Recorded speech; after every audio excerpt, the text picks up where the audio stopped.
There's a scan that can catch lung cancer early, but most people don't know it exists. I learned about the scan in an online community for people over 60. Someone wrote, I had no idea this scan even existed. They saw one comment about it, called their doctor, got checked, and they were okay. My grandmother wasn't that lucky. So I have to ask, do you know about this? My grandmother smoked for years, and then she quit. She quit 40 years before she was diagnosed with lung cancer. 40 years. And I think a lot of people assume, okay, I quit a long time ago. I'm probably in the clear. That's what she probably thought too. She passed away from it. And I have to ask myself, if this scan had existed in her world, or more accurately, if she'd known to ask for it, would she still be here? That question is why I made this video. Because here's what I've learned. The people who might qualify for this scan are often the same people who feel like they already did the hard work. They quit smoking, and their doctor may never bring this scan up to them. My grandmother didn't know to ask, but you will. So today I'm going to tell you exactly what it is, who qualifies, and what to say to your doctor. When I asked my mom about this, about the scan, about whether she knew it existed, she said something that I think a lot of people can relate to. She said, honestly, I think most of us just assume that if something was important, our doctor would bring it up. Doctors do care, but the system isn't built to catch everything. Sometimes you have to be the one who walks in and asks. The person who posted this had smoked for years, just like my grandmother. They didn't even know screening was an option. They just happened to see someone mention it online and decided to call their doctor. And after the scan, they wrote, I'm okay for now. Thank you to whoever shared that. And that's it. Just one piece of information at the right time. I want to read one comment that stayed with me in reference to the scan. This person said, please do this. Don't stop getting them. A friend of mine had been getting scans, then stopped. He thought he didn't need them anymore. By the time he went back, it was stage 4, and he passed away a few months later. And when I read that, I just thought that logic makes complete sense. And it's exactly why this is so easy to miss. You'd think, I quit, I'm fine. I don't need to keep checking. And that's exactly the kind of thing no one really tells you.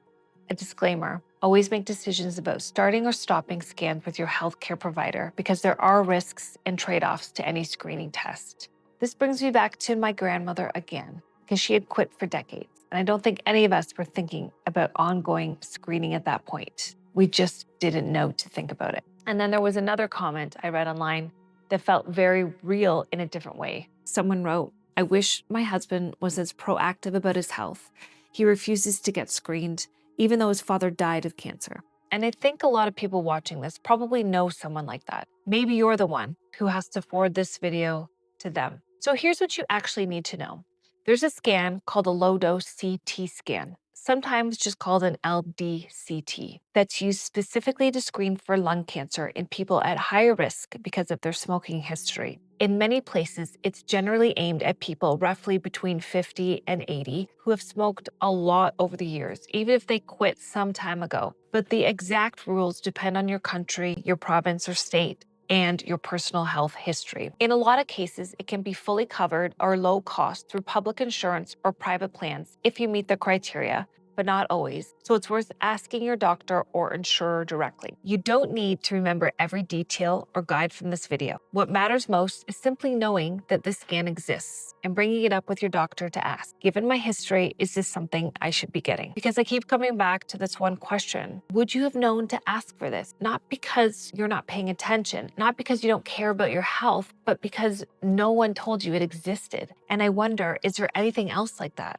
Something you've been meaning to check but haven't gone around to. Something you're assuming your doctor would bring up if it mattered. That's what this channel is really about. Not scaring you, just making sure you have the information so you can ask the right questions. Sometimes just hearing one thing at the right time can make a much bigger difference than we realize. My grandmother didn't have that moment. I hope this was one for you. If this resonated with you, if you thought of someone or something you've been putting off, I'd generally like to hear about it in the comments. We read every single one. And if you want to keep having conversations like this, real stories, things people are actually figuring out in real life, that's exactly what we do here every week. Subscribe so you don't miss it.